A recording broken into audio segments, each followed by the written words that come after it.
Cette fois, c'est la fin, on se retrouve pour une toute nouvelle vidéo Lego. Aujourd'hui, magazine Lego City du mois de janvier 2026. On est donc sur le premier magazine Lego City de cette année 2026. Et on va tout de suite commencer par les deux mini-figurines de ce magazine. Juste ici, vous avez la figurine de Brice la Glace. C'est pas moi qui le dis, c'est dans le magazine. Avec donc une figurine qui n'a pas grand chose d'inédit pour être tout à fait honnête. On a un casque, tout ce qu'il y a de plus classique, une visière également transparente déjà vue, une tête double expression faciale mais déjà vue également, un torse qu'on a déjà vu à plusieurs reprises en magazine et des jambes sans impression en Nurse Blue. Donc voilà, rien de bien exclusif. Donc voilà son expression faciale avec un petit sourire en coin, assez classique comme tête. Et on en a également une seconde un peu plus apeurée et également un arrière de torse plutôt cool. Torse d'ailleurs en Vibrant Yellow, pardon, une couleur plutôt cool, qui est assez récente et qui du coup a enfin des éléments de figurine et ça marche plutôt bien pour la police, je dois dire. Voilà, j'aime beaucoup cette couleur. Puis on a une chaîne d'ouvrier tout simplement, bon là encore assez classique, hein. Le casque on a déjà vu à plusieurs reprises dans le magazine, une tête également très classique, largement utilisée dans la gamme Lego City. Ce qui est du torse, on l'a eu pas plus tard que le numéro dernier. Un peu dommage, mais quand même avec cette nouvelle teinte d'orange plutôt cool et des jambes en gris foncé sans topographie.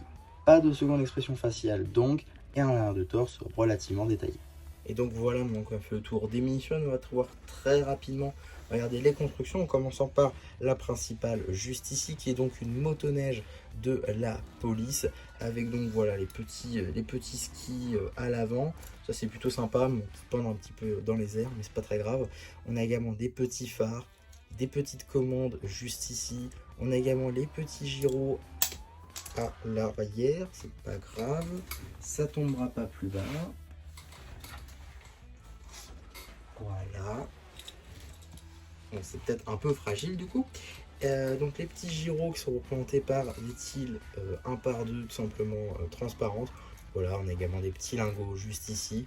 Des pièces plutôt intéressantes pour du vrac, mais qui en tant que telles, bon voilà quoi, la construction un petit peu secondaire je trouve. Contrairement à celle-ci qui du coup normalement est censée être la surprise secondaire, mais qui pour moi est l'une des plus intéressantes pour le coup. Parce que pour une ville, bah, ça peut être pratique, cette petite machine qui pour le coup est à l'échelle des figurines, avec des pièces plutôt sympas. On a notamment cette petite taille ici en flame yellow, on a également une brique 2x2, ou alors une pente 1x2, on a également des petites pièces d'accroche pas très communes, on a ici des pièces techniques, voilà un petit peu un mix de tout que je trouve sympa tout simplement dans un chantier, ça peut très bien passer, hein. Pour le coup une petite construction très sympa que j'aime beaucoup et que je pense garder pour le coup, contrairement à l'autre par exemple. Donc voilà à ce niveau là. Sinon, niveau paperbacks, du coup, on en a deux à voir aujourd'hui, en passant tout d'abord par celui-ci, 32 pièces du coup, l'âge 6+, on a également le petit logo juste ici de la police, une petite illustration de notre surprise du jour, l'échelle à l'arrière et le petit numéro d'item qui permettra de le rajouter à notre collection Brexit ou tout simplement d'obtenir les instructions sur le site de Blue Ocean. En ce qui concerne d'ailleurs le numéro d'item, ça fait maintenant quelques vidéos que je le dis tout simplement, mais le numéro d'item, le système a totalement changé. On est passé de 89 quelque chose à L000. Donc voilà, ça c'est plutôt marrant je trouve. Je pensais pas du tout qu'ils allaient changer de système entièrement. Voilà, c'est plutôt marrant à ce niveau-là.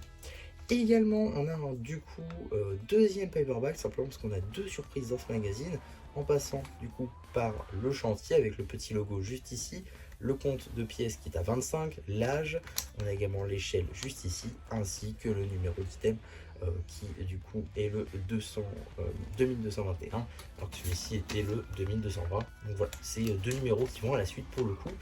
Mais moi il me semblait que cette référence là en fait était une référence que nous on n'avait pas eu en France, qu'ils avaient fini par mettre, mais je crois qu'en réalité ça a l'air d'être une toute nouvelle référence pour 2026. Donc voilà, c'est bizarre. Je pensais vraiment que c'était une ancienne référence, mais pas du tout. Donc voilà, plutôt marrant à ce niveau-là, pour ce qui va être des paperbacks. En tout cas, maintenant, on va pouvoir passer au magazine, qui forcément est un format classique, à 7,99 €, 1 € plus cher que les autres, mais en même temps, on a deux surprises. Voilà, c'est comme avec le Lego Friends. Donc voilà, ça, il n'y a rien de bizarre à ce niveau-là. Ensuite, on a directement une petite publicité pour le magazine Ninjago Dragon Racing officiel, avec du coup 3 anciens numéros, celui de février, celui de avril et celui de mai, du coup pour Ninjago Dragon Racing, avec du coup Lord Raz, avec Lord Zane, j'allais dire, avec Storm Zane, et on a également Moro, voilà des numéros plutôt cool. On a également le sommaire juste ici, avec du coup... Ah, il n'y a pas le nom. Il ne me donne pas le nom. Ton jouet. Allez, si, pardon. Brice la glace. C'est Brice de Nice, mais Brice la glace. Bon, d'accord. Ok. Pourquoi pas. Donc, on a une petite publicité, vacances glaciales, avec d'ailleurs le retour de Duke de Tain de Lego City Undercover. Plutôt cool. À voir s'il fera son retour dans d'autres projets, ça peut être sympa. C'est vrai que Duke, pour le coup, après Lego City. Lego City Adventures, il n'est pas trop revenu, voilà, un peu dommage, pour le coup c'est un personnage plutôt intéressant. On a également juste ici les instructions du coup pour notre motoneige, la suite de la bande dessinée avec un petit jeu avec un Yeti à colorier, voilà les coloriages qui font du coup leur grand retour dans le magazine, qui était avant réservé seulement pour les magazines comics et qui du coup maintenant ont l'air d'être là à chaque magazine, donc ça c'est plutôt cool.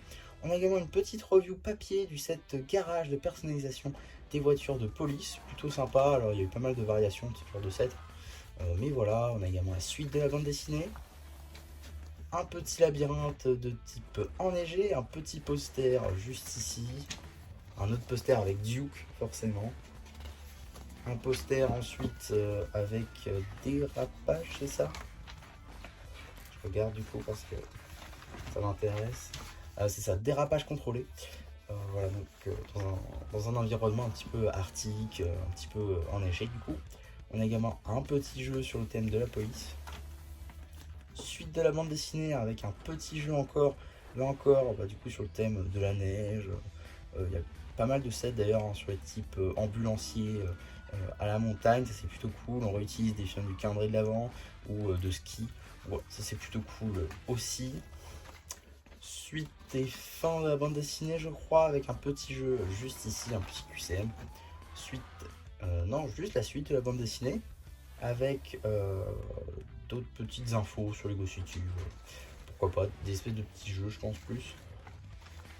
Voilà, suite de la bande dessinée encore. Encore d'autres petits jeux, du coup, sur... c'est quoi, c'est des... Ah ok, il faut faire des lignes, d'accord.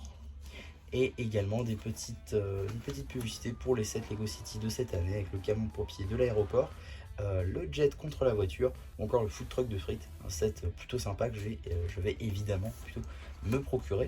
Mais il faut d'abord que je me prenne celui burger que je n'ai toujours pas pris. Et on a également suite et fin de la bande dessinée cette fois-ci pour de vrai. Avant de se spoil le prochain numéro, on va très rapidement regarder les publicités, avec ici une petite publicité pour le magazine Lego Technique que je ne me prends pas personnellement mais qui est déjà sorti depuis à peu près un mois. Voilà, pour les fans de Lego Technique, vous avez un magazine avec du coup cette petite voiture là. Et on a également une petite publicité pour le magazine Lego Star Wars avec le clone pilote phase 1, un magazine plutôt sympa que je me suis également procuré et qui est normalement sorti avant, si je ne dis pas de bêtises. Ce magazine là, c'est pas logique. C'est pas logique parce que techniquement celui-là est sorti avant, mais voilà. En tout cas, qu'est-ce qu'on a dans le prochain numéro du magazine Lego City? Nous avons donc Cascadeur et sa moto. Alors la moto en Dark Red, c'est plutôt cool, jamais eu dans le magazine et moi personnellement je l'ai pas non plus, donc c'est cool. Je crois que le torse est également une nouveauté. Et à noter, du coup, c'est sur le 2 avril, avec une petite surprise en plus, on aura normalement un agent d'entretien plus sa balayeuse. J'espère juste que c'est pas celui du parc, parce qu'on l'a déjà eu une seconde fois. Si on a une troisième fois, ça va commencer à faire beaucoup quand même. Mais voilà, en tout cas pour le prochain numéro, je crois que ça n'avait pas encore été révélé, si je ne dis pas de bêtises, pour celui-ci. Donc voilà, c'est une première pour la France. Du coup, la France a le privilège de révéler quel sera le prochain magazine Lego City normalement.